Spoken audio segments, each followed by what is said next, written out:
Hello everyone and welcome back to my channel. In this video I'm going to be answering a question I got today. And that question is, what do you do if you created an image on a frame but you forgot to make a keyframe beforehand? And I'm going to show you that. So what you do, say I just drew this image here and I didn't create a keyframe.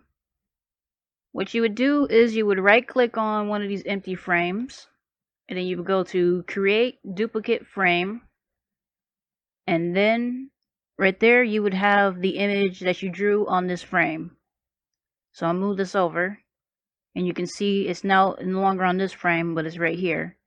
So you now have the image and you can choose where you want to move that frame to.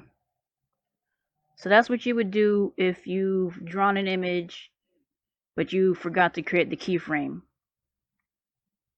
So that way you know you don't have to redraw it all over again. This has happened to me a few times. I hope this was helpful to you, and I hope you're all doing well. And I'll see you all next time. Bye.